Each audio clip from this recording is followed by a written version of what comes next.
Continuing with the thought process on self-transformation, the second virtue that the scriptures talk about is Dama. We have tried to understand what Shama is all about. Now we move on to the second virtue, Dama, in today's video. Dama is a word which explains the self-control or the mastery over our own senses. So the five senses are directly connected to the mind. The mind, the nature of the mind is to enjoy the external world, rather the objects of the external world through the senses. We think when we eat that it is the tongue which is enjoying, but actually it is the mind for which tongue is the doorway to enjoy the objects of the external world enjoys. And particularly these five sensory organs are directly connected to the conscious mind. We all know that there are three layers of the mind. One is the conscious mind, which we use for our day-to-day activities. And beneath that, the second layer is the subconscious mind. And the lowest underneath is the unconscious mind. When it comes to dealing with these five senses, it is the conscious mind which is always related to these five senses. So constantly the mind engages these five senses to enjoy the objects of the mind. So now the question is how to use Dama, the self-control, to control these five senses. It's very interesting to understand a phenomena when it comes to this conscious mind.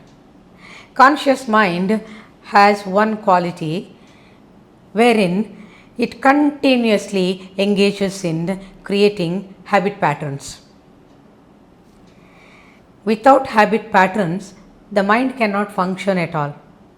So if you look at the functioning of the mind, say in a day's activities, in your routine, whether it is in your profession or in your household activities or enjoying in a party or going to a movie, anything and everything, if you notice that a routine is created out of habit patterns. How does this mind create these habit patterns? A simple example, take coffee.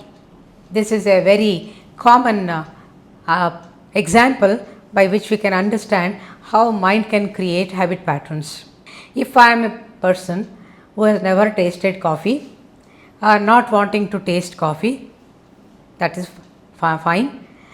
I go to a friend's house and the friend offers you a cup of coffee.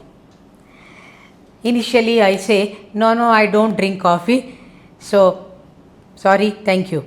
But the friend is your friend and somehow the friend has made up his mind that somehow you should drink coffee so that you can give company to the person who has already created that habit pattern of drinking coffee. So sooner or later he will succeed in making you drink coffee. First time when you drink coffee, the mind registers it, okay, this is coffee. And then the memory of the coffee, next time when a situation is created, the mind says, okay, I remember. It's a space of memory, you see. I remember last time when I had this coffee, yeah, it tasted well. So why not I taste it again? So when the second opportunity comes, the mind is quick to accept coffee and drink. So with each memory layer of drinking coffee again and again with a repeated habit pattern, it becomes a groove in our mind that we go to the extent of saying we are only responsible for creating these habit patterns using this conscious mind. We go to the extent of saying that, oh my God, without coffee, my day doesn't start at all. So, this is how the habit patterns are formed. Talking about Dama as a virtue, training and discipline of the mind are the two key aspects for the success of functioning of Dama to control the senses. When we say training the mind, we also have to understand that if it is not trained properly, then the mind becomes a slave to the senses, and senses rule over your mind. So, these senses can destroy the quality of your living, quality of your mind if it is not controlled properly. Therefore, discipline and training are very important. But when it comes to training, a proper understanding of what this training is all about to the functioning of Dama is very important.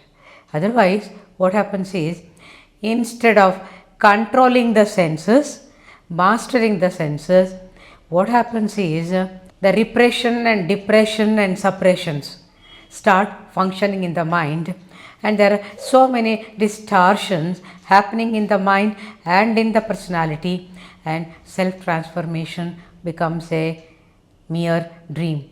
So, understanding what this training the mind is all about becomes very important when we apply certain disciplines to the mind. And discipline is very important, as I told you. But when disciplining the mind, while training the mind, what we have to take care of is that it is never forced upon. When the mind understands that the quality of living can be given to our life through self transformation only by controlling these senses and attaining that state of happiness and peace, which is so important, the mind has to be given that space to realize how important it is for the quality of living. The right kind of food, the right attitude to living, the right thought processes, everything there, these are all the dimensions of this discipline of the mind. But while doing so, it should not be forced upon, but the mind should become matured enough to start lovingly accept that discipline and the training of the mind. Then it can be said that mind has attained that virtue of Dama, of controlling the senses. For what? To attain that quality of living through happiness and health.